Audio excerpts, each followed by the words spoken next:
Oke ya, baik. Yang pertama itu yang tadi ya meyakinkan, kemudian membedakan ada tujuan menentukan tujuan yang pasti. Baik, yang pertama kita bahas dulu.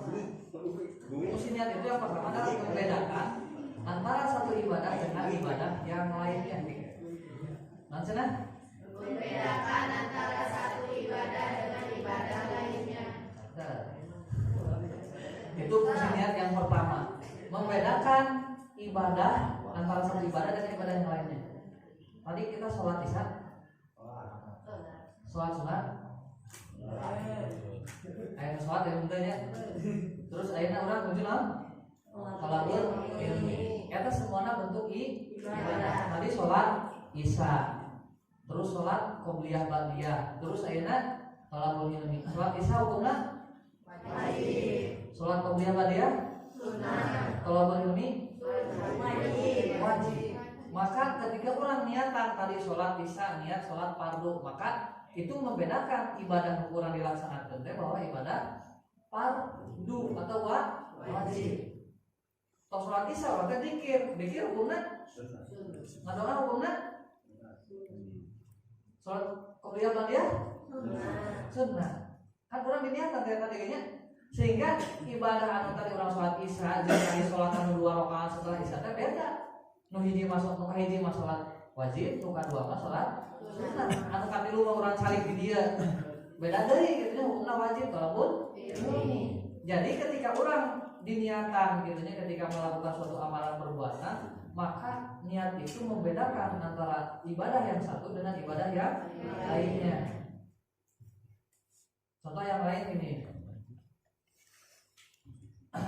Nah, contoh ibadah yang hukumnya fardu ain, ada fardu kifayah, ada rawatib, ada witir, ada sekedar sholat sunnah saja, sholat sunnah mutlak, gitu ya. Nah, contoh tadi witir itu kan witir tahajud itu hukumnya sunnah, gitu kan. Ketika kurang dilaksanakan, kurang niatan, berarti niat sholat sunnah. Usul disunatan tahajud, usul disunatan witri, usul disunatan qobliyah naon gitunya ba'diyah naon, usul disunatan mutlak, usul disunatan jeung sedena jeung sanesna gitunya. Jadi ketika orang niatan tertentu, maka ibadah orang teh sesuai dengan niat orang.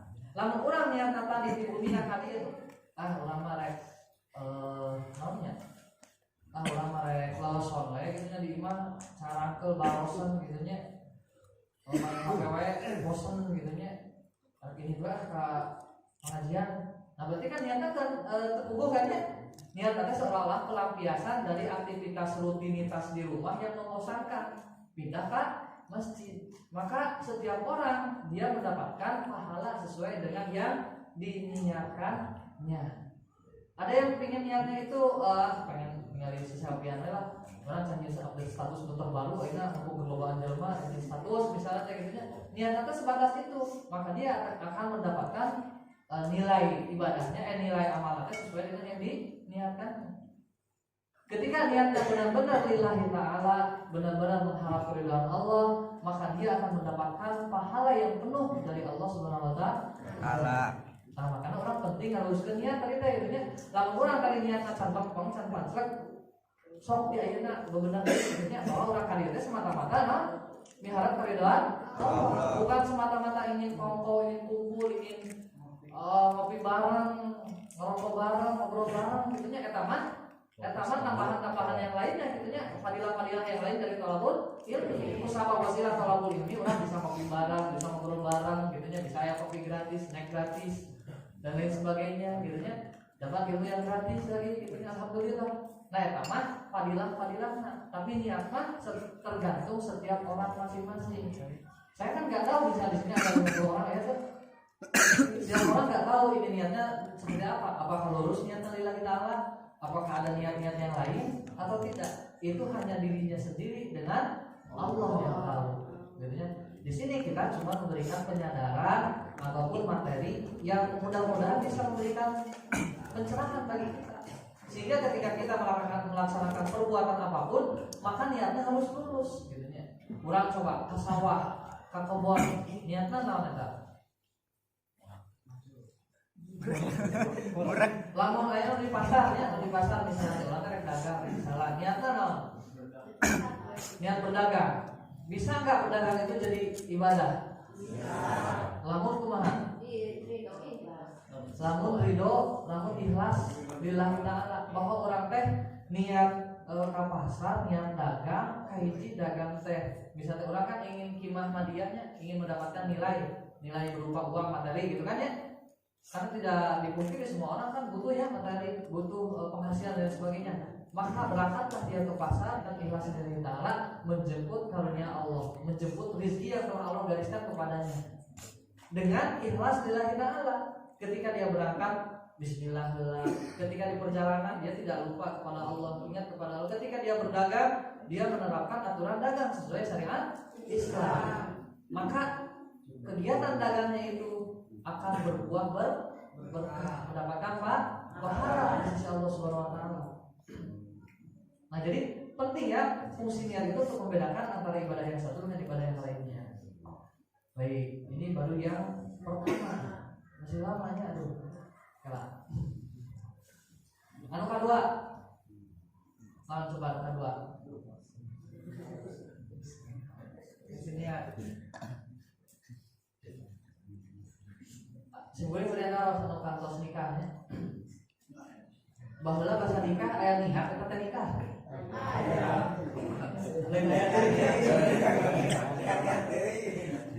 Atau aya lagi laos ka remaja, ada nikahnya, akang-akang kita teh aya teh niatan pada nikah. Aya bisa tarik.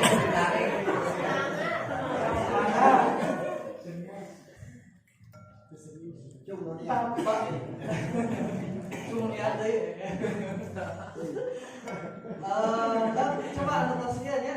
Niatnya benar kumaha? Niat nikah naon? Ibadah. Pokoknya bukan bae teu naon. Aya nikah naon niatna naon? Menjauhi zina. Kemudian yang lain menyempurnakan iman, menjadikan pahala. Kemudian kedua esok pemuda oke tong erang aja benar-benar.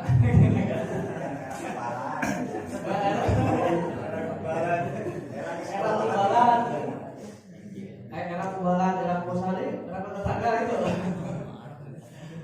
Tetangga kumaha? Anu geus nikah. Kayak mana ya? Aya. Tetangga. Tetangga itu acam, manawi kan niat nikah pada naon?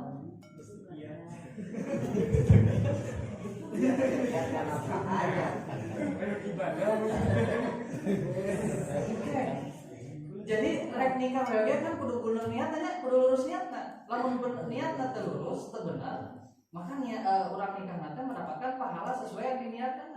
Lalu pahala kan, terus kalau jangan niatnya salah, nyalain pahala atau tidak dapat. Jadinya misalnya niat nikah nyiksa ke majikan karena biasa begitu. Niat nikah rek ada yang mau orang niat-niatan jahat gitu nya goreng gitu nya. Itu kan berarti dia mendapatkan akibat sesuai dengan yang diniatkan. Sehingga fungsi niat yang kedua itu adalah membedakan antara ibadah dengan kebiasaan. Ulah karena ningali dapat nikah mah geus kebiasaan, geus ilahan, geus adat istiadat, orang ini nikah we gitu nya. Eta ku tetangga ngomong we panas deui. Bisa ya. Atau misalnya ngomongkeun we kubaran gitu nya, barat seangkatan tapi geus marawis ngabaran syukur misalnya. Nah, rek nikah wae gitu nya. Jadi hiji nikah teh kapaksa, kudu nikah teh ka mana mah geus ilahan nikah, lamun geus sakola, geus gawe, malih nikah gitu nya. Nah, itu kan aya anu anggap teh nikah eta kebiasaan gitu nya. Makan minum kebiasaan, tidur juga kebiasaan. Tapi ketika sesuatu kebiasaan itu dipakai niat gitu nya, ditanamkan niat, dipasangkan niat, maka kebiasaan itu akan berubah menjadi pahala kebaikan. Contoh kia, nikah tadinya, nikah itu kan hal yang biasa ya. Orang Indonesia nikah, orang Sunda nikah, orang Amerika nikah, orang mana nanti nikah? Orang Aring misalnya. Oke, jadi bukan berarti ada semua penduduk manusia di alam dunia menikah. Jadi emang kebiasaan menikah. Orang nikah isu kan membangin di jalan langsung dibawa nikah emang gampang gitunya. Nah jadi nikah gitunya ceritanya. Nah maka nikahnya itu dia niatnya karena kebiasaan gitunya orang-orang nikah. Atau misalnya gini tidur kan kebiasaannya orang kalau tidur kan sehari semalam berapa jam? 8. Ada yang 8 jam. Ada yang lebih 8 jam teh penting kayaknya hanya urang tambahan deui cenah ada. Aya teh isu di hotel idealnya berapa jam ya? Misalnya yang kesana 8 jam. Yang masuk gadang dia gadang kunaon? Insomnia, aya anu main HP, main sosmed, main game, aya anu aya ngerokok wae nya sehingga mungkin jam 12 kan masih kena nilot nya. Jam 11 ada pikiran lah. Akhirnya kebiasaan orang kan tidurnya kebiasaan. Bahkan kebiasaan orang mah jauh misalnya gitu aja kebiasaan Nabi Muhammad. Tadi orang nggak diangkat umat Nabi Muhammad, tapi kebiasaan orang jauh kita kebiasaan Nabi Muhammad. Di nama saat tidur kan, coba Nabi Muhammad tidurnya jam berapa?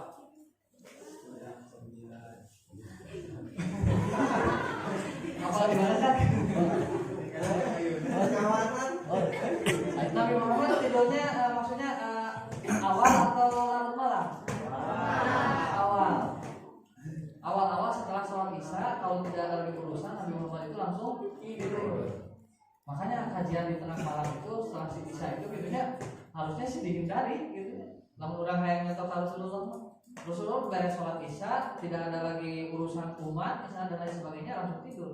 Bangun Rasulullah itu di tengah malam sekitar jam 12 sekitar jam 12:30 itu beliau qiyamul lail sampai janari gitunya. Kabayangnya di jam 12 sampai ke janari itu jam 3-an lah misalnya jam 3 berarti kabayang berapa jam qiyamul lail?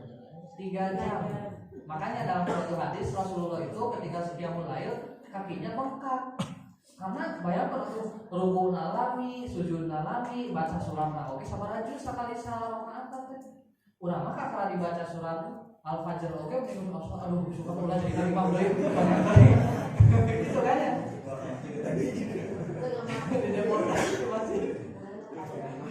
Zaman sahabat bahkan di zaman siapa itu ya?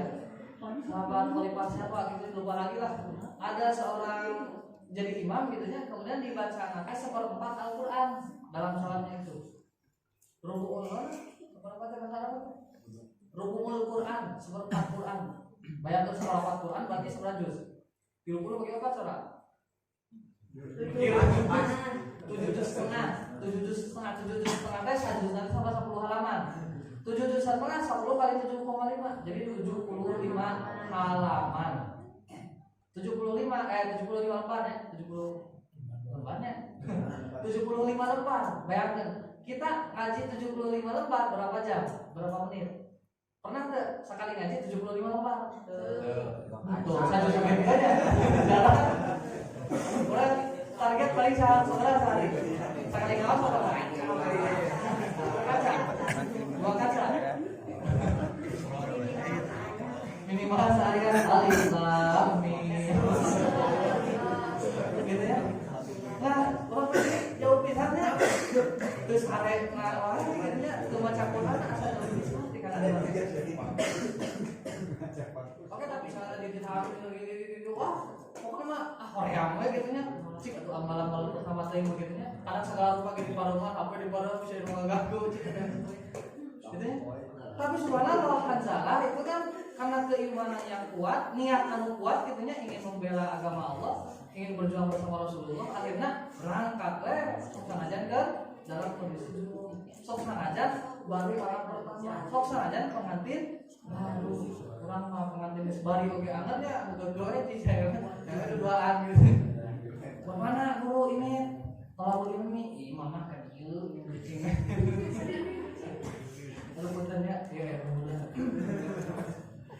Nah akhirnya fungsinya itu jadi membedakan antara ibadah dengan kebiasaan. Makan minum kan kebiasaan, tapi kalau kan ibadah, maka makan minumnya jadi ibadah. Tidur kebiasaan. Kalau kebiasaan tidur diniatkan ikhlas dari tangan ibadah, maka orang akan dapat pahala selama waktu tidur. Makanya beruntunglah bagi seorang muslim. Itu karena semua perbuatan apapun bisa jadi ibadah. Hatta sekalipun dalam pandangan orang lain juga ibadah. Emang saya ibadah. Kepira saya dengan merebut mata gitu nya. Udah emang ibadah eta. Orang lain mungkin berpikirannya gitu. Tapi dalam Islam semuanya itu bisa jadi ibadah kalau niatnya itu benar-benar lurus, ikhlas gitu nya lillahi ta'ala. Ketika ikhlas lillahi ta'ala maka tata carana, adabna, syariatna dipakai. Ketika orang makan minum, tata carana kan dipakainya. Baca bismillah pakai tangan kanan sambil duduk. Jadi ibadah. Orang tidur, baca dulu doa, baca dulu rupiah syariah gitu nya, kulhu falaq binas fatihah alif kemudian ayat kursi dan lain sebagainya. Kemudian baca doa mau tidur. Nah, itu kan ditempuhnya kalau orang benar-benar ikhlas dari ta'ala, ditempuh langkah-langkahnya.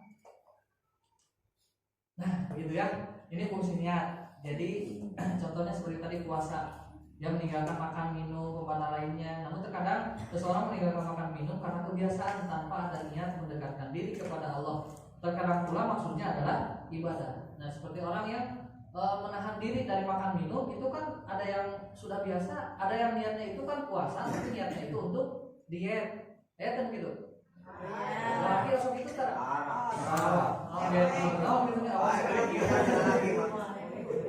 Misalnya katanya cuma di Batu di daerah saja, ayah kan agama yang lain katanya yang puasa tidak makan tidak minum, tapi niatnya itu untuk maka puasanya tidak dapat pahala, tidak bernilai ibadah. Tapi lalu misalnya makan minumnya itu tidak diniatkan misalnya, atau misalnya begini makan minum tidak makan tidak minum misalnya gitu ya, berarti orangnya niatnya misalnya isukan puasa dan udah harus.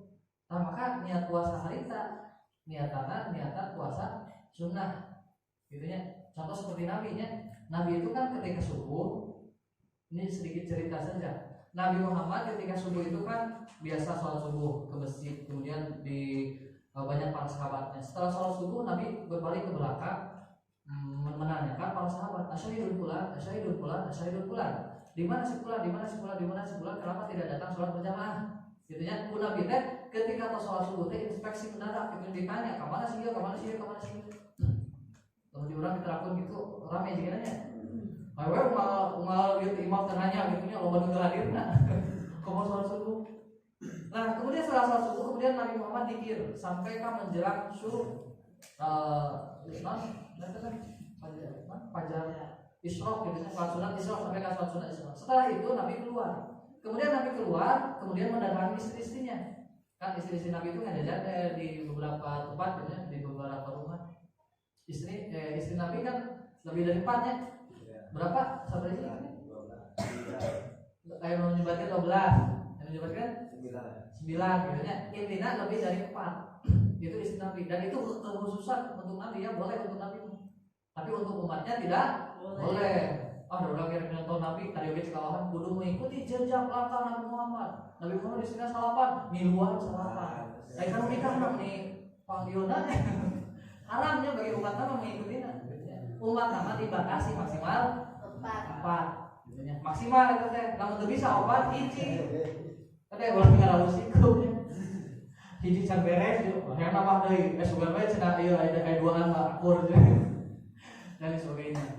Nah, kemudian Nabi pagi-pagi itu kan mendatangi rumah istri-istrinya. Ketika Nabi mendatangi rumah istrinya, ditanya apakah ada makanan.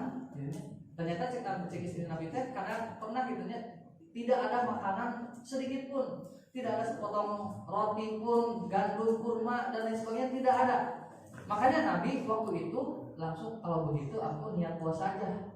Nah, berarti puasanya Nabi itu adalah puasa sunnah. Niat puasa sunnah bisa hari tak keneh gitu nya. Ketika orang makan minum sebelum subuh mah misalnya orang teh ke rumah jam 8 udah harus nah orang niat sholat roti pun gandum kurma dan lain sebagainya tidak ada. Makanya Nabi waktu itu langsung kalau begitu aku niat puasa aja. Nah, berarti puasanya Nabi itu adalah puasa sunnah. Niat puasa sunnah bisa hari tak keneh gitu nya. Ketika orang sedang makan minum sebelum subuh mah misalnya orang teh ke rumah jam 8 udah harus nah orang niat sholat puasa sunnah we misalnya. Nah itu sah gitu nya. Untuk puasa sunnah mah boleh di hari tak keneh oke gitu nya. Asal belum makan minum. Tapi kalau puasa wajib seperti puasa Ramadan itu harus diniatkan sebelumnya. Nah, jadi ketika seseorang menahan makan dan minum itu ada yang kebiasaan, ada pula yang jadi ibadah kebiasaannya itu. Contoh seperti tadi dia makan minum, kemudian tidur, kemudian puasa dan sebagainya. Termasuk orang seperti akhirnya diuk orang biasanya, nangtung orang biasa, nyamunya orang biasa, bentar biasa. Tapi bentana orang diukna orang nyamunya orang di majelis ilmu, insya Allah kalau tadi dinyatakan ikhlas lillahi ta'ala maka akan bernilai ibadah. Mudah-mudahan dapat pahala dari Allah Subhanahu wa taala. Oke, sampai sudah. Masih kuat? Hiji deui welenya. Ieu sebenarnya 33 slide, dia baru slide ke 10. Ya, kebayang ya. 10 tadi ini sampai rek sajam. Terakhir ieu katilu, fungsi niat katilunya. Yang lain coba. Ada tadi apa izin membedakan antara ibadah yang satu dengan ibadah yang lainnya. Bukan dua, membedakan antara kebiasaan dengan ibadah. Atau katilu. Tadi saya disebutkan ya. Membedakan tujuan seseorang dalam beribadah. Contohnya namanya membedakan tujuan seseorang dalam beribadah.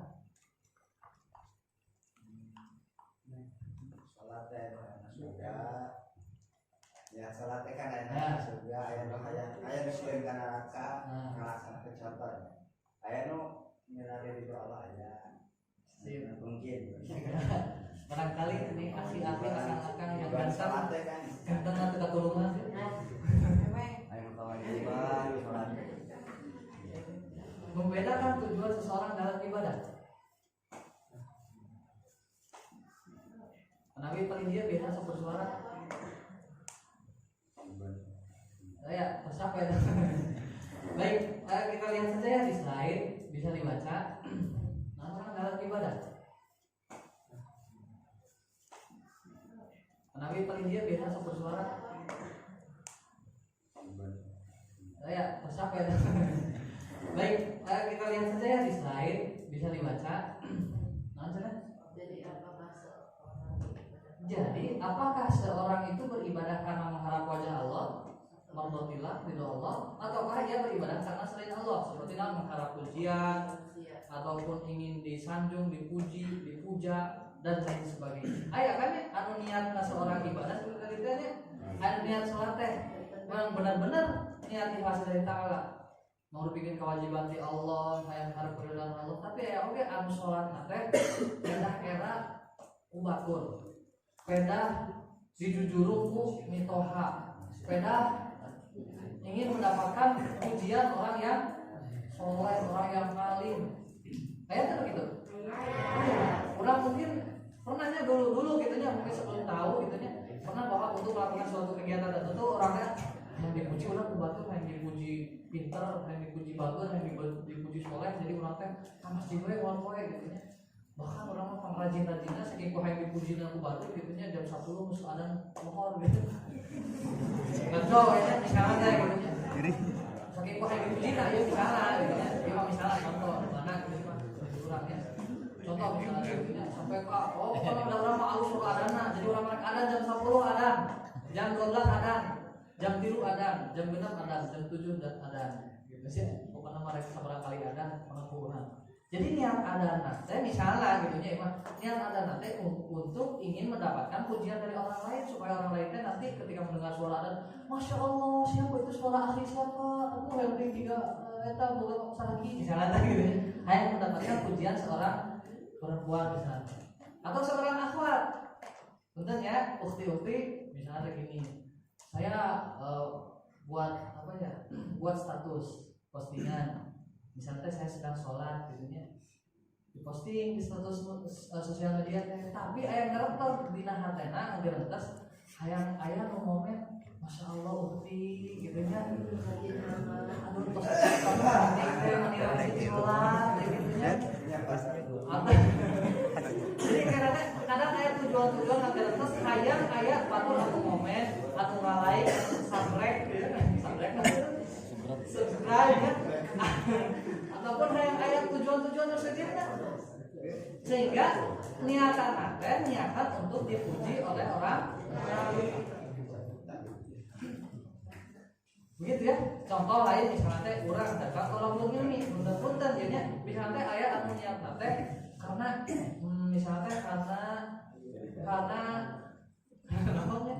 karena era kumitoha misalnya misikah gitunya main saya ngelakuinnya batu marin dia di mana sih di misalnya di kamar pakai HP gitunya main game misalnya jiknit gitunya atau misalnya karena niat teh bisa mitoha ngomong mata apa ini pak ini tuh di mana masjid misalnya berarti kan tujuan ini ke masjid teh era ku mitoha atau sianku mitoha atau misalnya teh suami takut istri pada siun majikan di imah tuh kamu mau pulang teh kita aing kabul ka di imah ka masjid misalnya gitu nya tapi saya di dieunya insyaallah nya badan.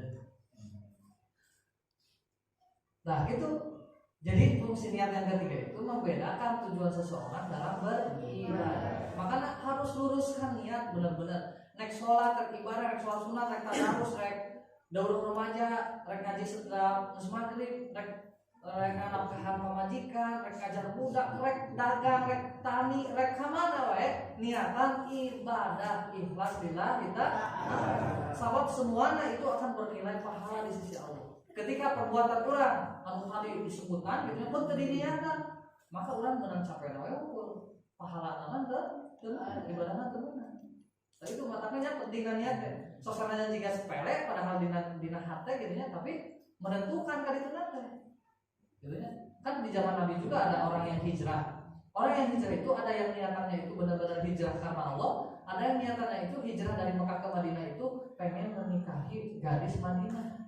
Aya kan di dalam hadisnya ternyata ada para sahabat gitu yang ingin tujuan teh nikah karena ingin kalau wanita gadis Madinah itu cantik-cantik gitu. Mereka lagi hijrah, kalau baru gadis atau misalnya di jauh rumah jadi mana lama, mau mereka galau lalu nih gadis gitunya, atau lagi suka mereka hadir lah, misalnya gitunya, misalnya kadang-kadang orang bule gitu datang ke dia gitunya orang luar negeri gitunya, bahkan orang jauh gitunya, kadang-kadang dia udah kayak si neng naon misalnya gitunya, anu matak dikasih lawan ditinggalin teh gitunya, karena mereka ngurus eta nawe, atau orang makia ada ngaji tapi kayak bales ngaji mudah-mudahan dapat jodoh gitu.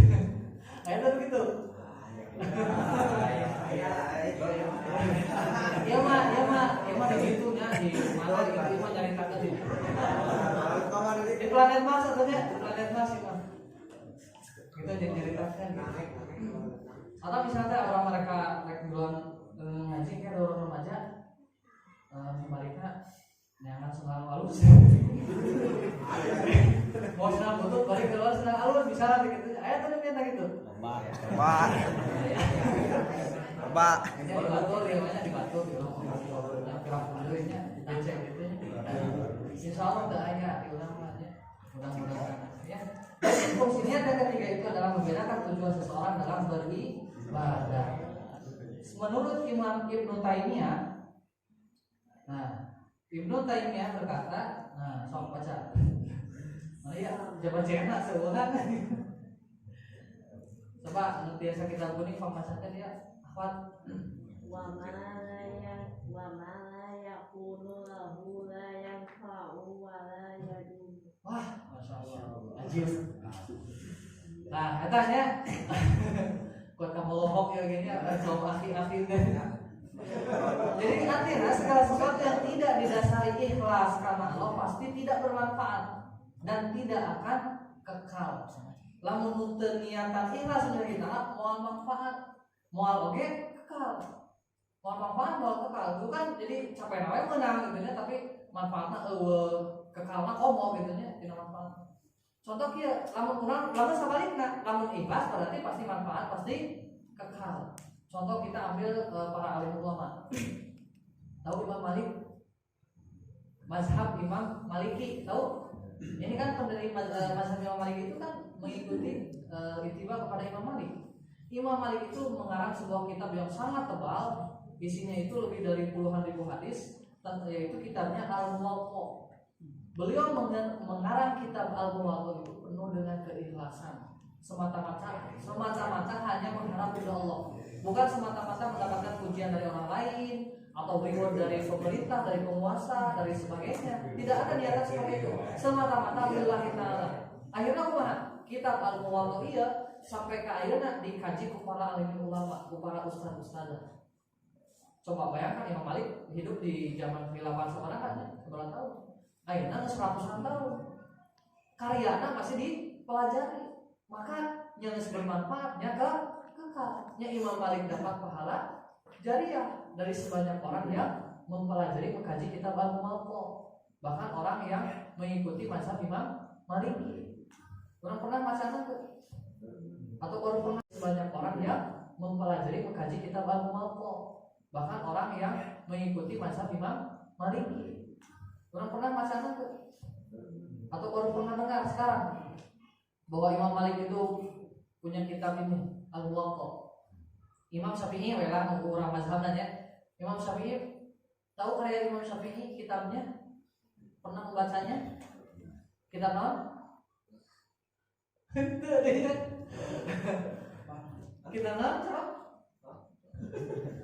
Pernah tuh orang macam-macam fikih sholat mazhab Imam Syafi'i? Pernah tuh?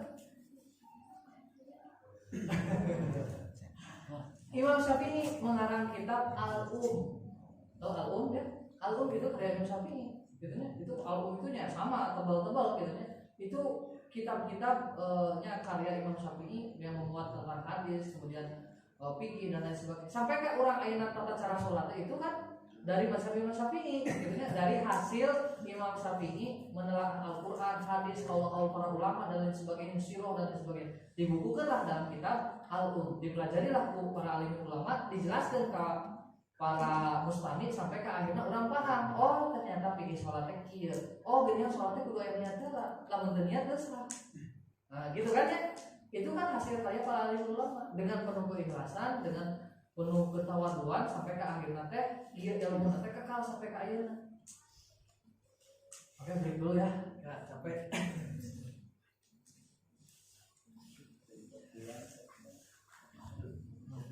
Sudah itu time menunggu kopi. Imam Malik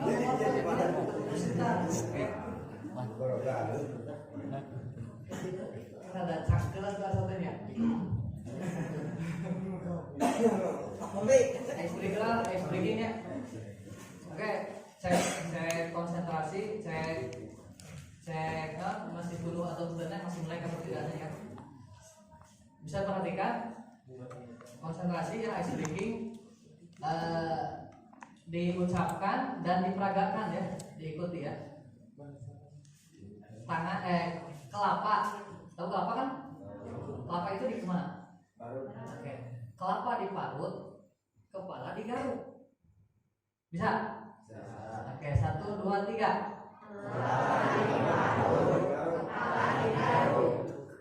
Sambil dipraktekkan, lamun kemarut, kelapa diparut berarti gigaan, kepala digaruk, gitu ya. Siap? 1, 2, 3.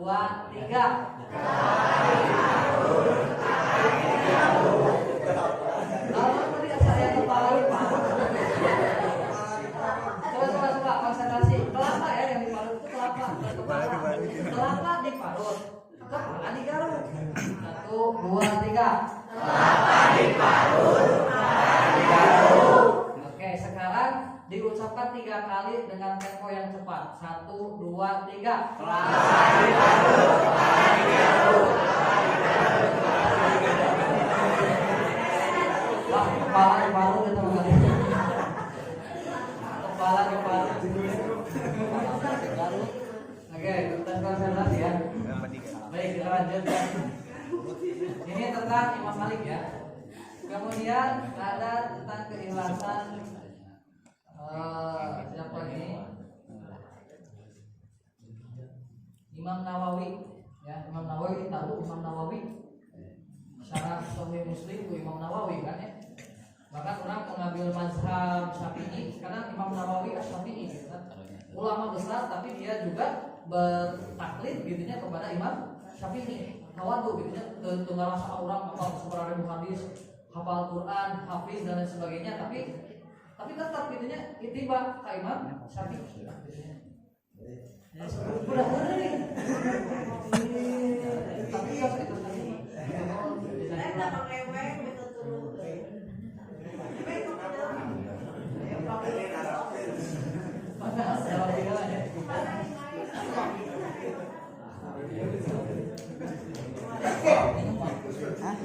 Imam Nawawi ya, namanya itu adalah Yahya bin Syaraf bin Hasan bin Husain An-Nawawi Al-Dimashqi Abu Zakaria. Seorang ulama besar dari Syria. Tahu Syria? Ini petanya. Syria itu sini. Nah, dekat mana ini? Dekat bukan Israel lah. Israel dia, Yordania, Irak, Syria, Turki. Arab di mana Arab? Arab di mana? Kadionya. Nah, dari seorang ulama dari Syria namanya Imam Syafi'i. Imam Syafi'i Nawawi. Imam Nawawi Asy-Syafi'i maksudnya. Imam Nawawi itu di Nawa tahun 631 Hijriah di Damaskus, ibu kota Suriah, ya Syria teh Suriah. Berarti seberapa tahun kan ayeuna? Sudah berlalu seberapa tahun? Ayeuna 1400 berapa? 1430. 40 Hiji opat patilu ayeuna 630 Hijriah berarti 900 tahun 800 sekian tahunnya udah berlalu 800 sekian tahun. Beliau itu wafat tahun 676 Hijriah. Berarti umur beliau berapa tahun? 45 tahun. Masih muda kan? Imam Nawawi umurnya 45 tahun. Umurnya singkat namun ilmunya terus kekal dan langgeng. Contoh karyanya itu adalah kitab tahu kan ini? Riyadhus Shalihin. Sering kita dengar kan ya? Di pesantren-pesantren sering dikaji, dibaca. Nama kitabnya Riyadhus Shalihin, itu karya Imam Nawawi. Karyanya itu sekitar 40 kitab. Jadi tidak hanya Riyadhus Shalihin, 40 kitab. Di antaranya adalah Arba'in, Riyadhus Shalihin, Minhaj Syarah Sahih Muslim, At-Taqrib, wa Taisir dan lain sebagainya, bidang fikih, bidang bahasa, bidang akhlak. Aya teh diurang anu profesor, tahu lah profesor lapang pinterna. Karyana sampai ke 40 kitab ieu. Jaba lain boleh gitu nya. Lain kitab anu sehari dan dipelajari terus tahun-tahun harus dipelajari jadi geus teu guna deui, tapi ieu mah kitab anu sampai ke hari kiamat oge, masih berlaku. Bayangkeun nya. Berarti kebayang kan pinterna orang-orang dahulu nya. Para alim ulama, para sahabat, para tabiin itu saking pinterna lamun ayeuna dicek aya alat pengukur IQ nya itu alatnya meski itu error ya. Coba atuh ayeuna Imam Syafi'i umur seberapa tahun ini hafal Quran teh 7 tahun gitu. Umur 7 tahun hafal Quran, umur 11 tahun sudah hafal kitab Al-Muwatta anu tadi tebelna sakieu teh. Hafal ku Imam Syafi'i ketika umur belasan tahun. Coba ulang ayeuna geus puluhan tahun, 20, 30, 40, 50 hafal sabaraha ribu hadis itu. Hafal sabaraha hadis? Kepala dinas. Quran oge kepala dinas, Quran oge juz 20 hafal kan? Sadayana juz 20. Nya. Subhanallah, ieu saking nya tadi teh kan niat lurus ikhlas Allah semata-mata ridha Allah, maka Allah ge mupakeun jalan keluar. Ketika dibagi sebagian orang hese ngapal teh bagaimana mah gampang karena niat anu kuat teh. Bisa jadi kan orang ya Allah habis niat ikhlas lillahi taala keluar di bumi bade mencari maisha, mencari rezeki, ngejemput rezeki anu diberi suka abdi. Mudah-mudahan digambarkan dari Allah segala rupiah. Terus ditempuh kurang langkah-langkahnya sesuai dengan syariat Islam dan sebagainya. Maka insya Allah akan memudahkan. Gitu ya. Karena tadi oke kan kalau lamun kurang asa-asa mustahil artinya mun ayeuna umur 45 tahun hafal segala rupa 9.000 hadis, hafiz Quran, hafal kitab ulama, ngarang 40 kitab. Asa ku ayeuna ku kondisi sistem kapitalis kieu nya asa teu terkondisikan. Ayeuna urang rek ngapalkeun surat artinya Al-Bayyinah we gitu apa misalnya Al-Fajr apa As-Samas misalnya gitu nya apa tuh Al-Baqarah apa karena bisa jadi we urang ketika niat kapalkeun teh sekedar kapalkeun we unggul lamun niatna kuat insyaallah hafal. Coba para sahabat kan dulu zaman Nabi Umar bin Khattab itu masuk Islam itu ketika umur berapa tahun 30-an tahun lah kalau nggak salah. Ada yang sudah tua itu 40 tahun. Tapi ketika datang ayat Al-Quran dihafal, umur 40 tahun sampai bisa kene hafal gitu nya. Sampai kakuat hafalanna. Tah urang ge lamun niatna anu kuat mah insyaallah coba ge urang. Target ka sehari di rumah. Urang rek hafalkeun suratan can hafal misalnya urang. Al-Qur'an hafal Al-Qur'an. Apa nya? Al-Bayyinah. Apa? Al-Alaq.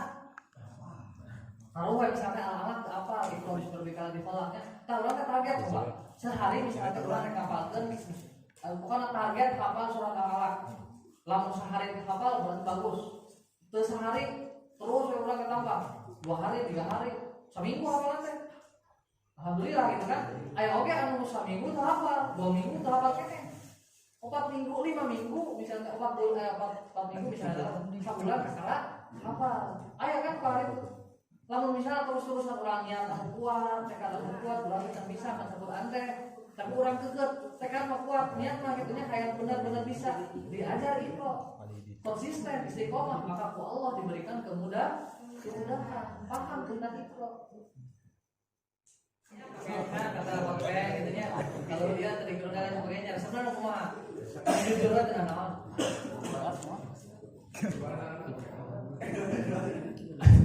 Lagi mah sing ngajawabnya.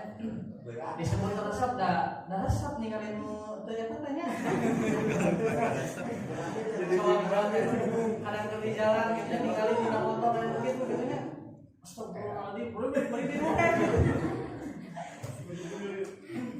Tapi kalau untuk misalnya picalonan gitu ya, picalonan istri, pengen apa kumaha? Kan anu tipikalna teh solehanya, anu nurut, anu daek ngaji, anu kumaha? Anu rajin, tolong ilmi, anu daek mandi.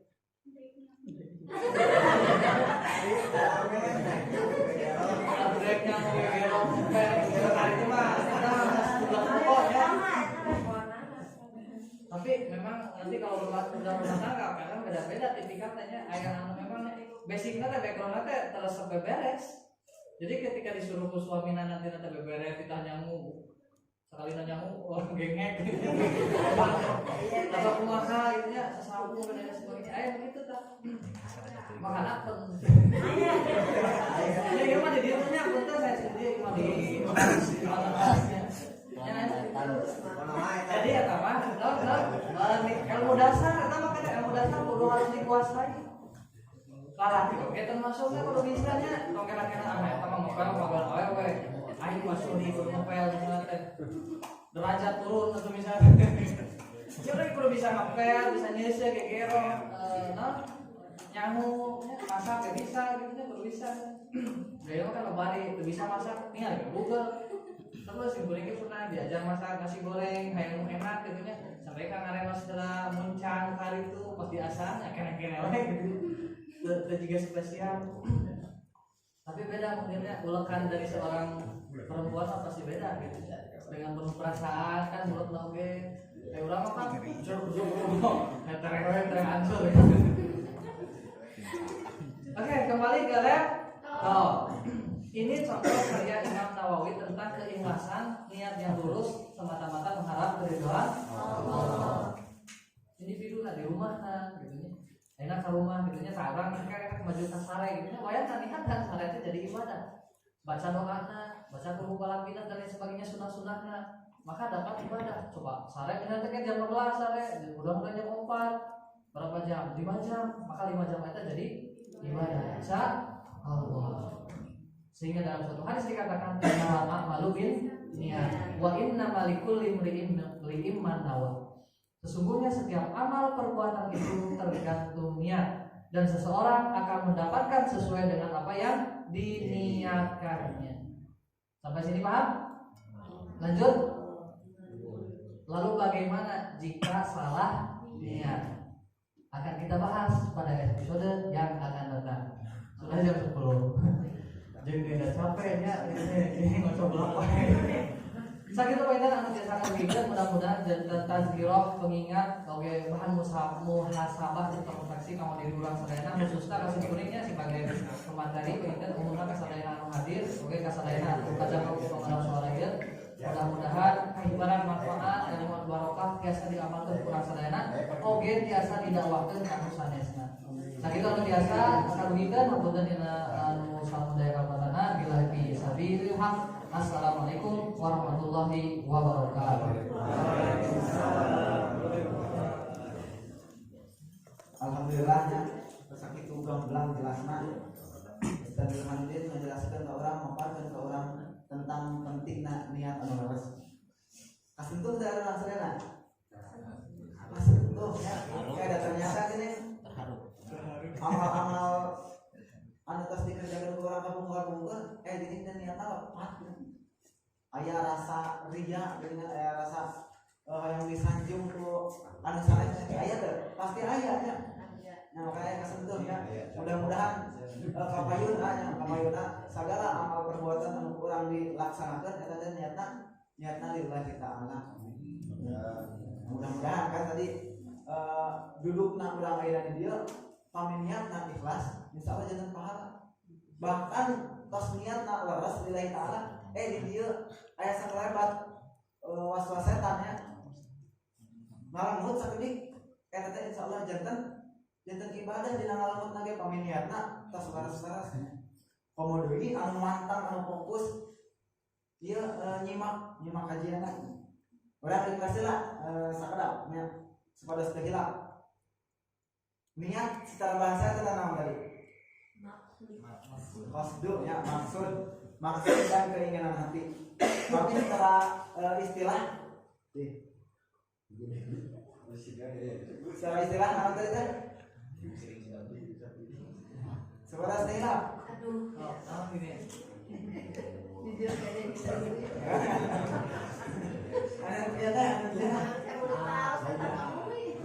Maksud dalam beramal untuk mendekatkan diri kepada Allah, mencari ridho dan pahala. Nah, terus tempat niat tadi mana? Di hatinya, sekelas-kelasnya. Fungsi niat ayat itu tadi. Anu pertama,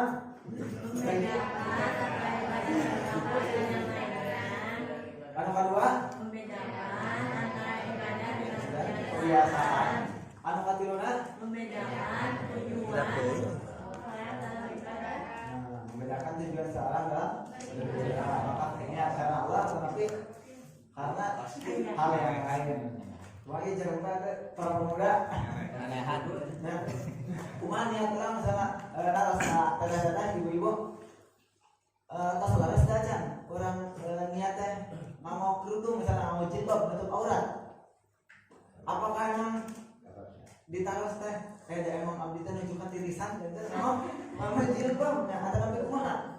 Ya, mudah-mudahan urang niatan lihat anu larasnya.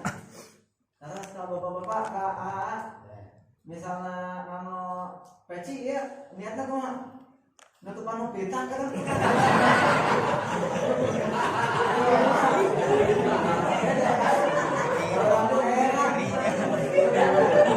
Itu kan bolong. Apa sih? Mau sholat di sana, takut pengalaman tempat sujud.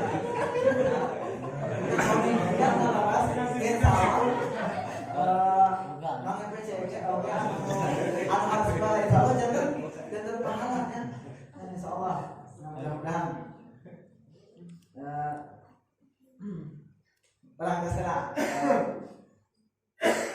Apa kabar pada malam hari ini?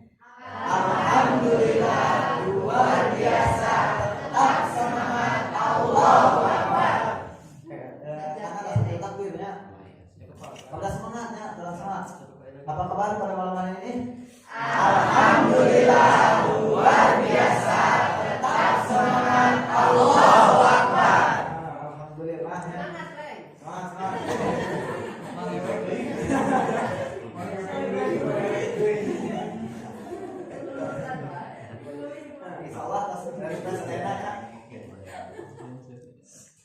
Jadi orang lajang ke acara salajengna ternyata tanya jawab.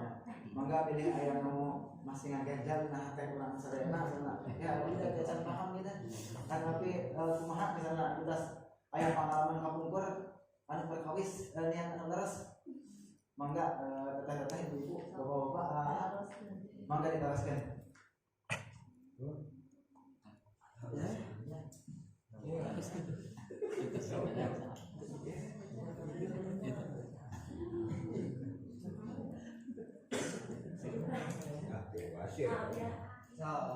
Mangga.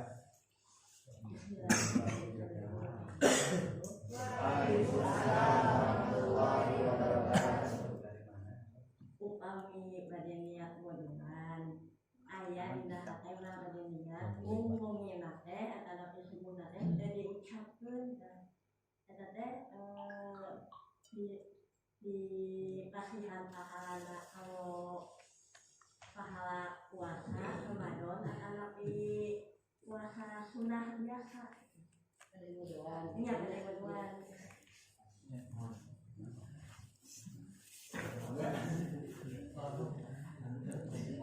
Dia nulis niat tentang kalau misalnya diwongin ada nalakan niat, nah ini apa deh kalau tapi wongin ada dari niatan, nah itu niatan memang dari ucapan hukum, nah dari ucapan hukum, makanya dari ucapan dinamisan. Terkait niat ngodoan misalnya seperti tadi yang diuningakan bahwa yang pertama yang harus kita yakini bahwa niat itu di dalam hati. Tempat niat itu tidak ada khilaf dalam para ulama sepakat semuanya niat itu di dalam hati. Namanya di dalam hati kan kurang apanya dan gerentes di dalam hatinya. Terus termasuk kayak orang, namun kayak di hati masing-masing kan apa nih? Nah termasuk kata tadi kan contohnya besok ini, nanti kan besoknya niat puasa kodok. Nah itu sebetulnya sudah jadi, sebetulnya sudah bisa. Bahkan mungkin kalau udah niat pasti kan dibarengi sahur itu teh. Ya berarti kan ketika ada kantor itu kan orang kan pasti ada gerentes niat, walaupun misalnya mungkin merasa lupa teh karena tidak dilapaskan mungkin ya, karena tidak dilapaskan ke nawa itu soba godin misalnya kayak gitunya non kodokan lillahi ta'ala. Padahal niat cukup gue niat abdi puasa kodok anjing jadi niat abdi puasa kodok jadi gitu ya, termasuk tidak sholat niat abdi sholat pohon bisa ketika takbiratul ihram Allahu Akbar. Nah ketika Allahu Akbar selama itu dina hate pasangkeun niat abdi sholat lohor sakitu oke cukup karena ada 3 poin gitu ya, 3 perkara yang harus dihadirkan niat yang utama dalam sholat itu. Yang pertama itu adalah al-qasdu ya, niat naon kan niat sholat, niat puasa, niat sare, niat makan, niat minum kan perlu ditentukan lah niatnya. Lalu kalau berarti niat sholat. Terus nu kedua niat sholat naon? Sholat sunnah atau sholat wajib? Gitu kan ya?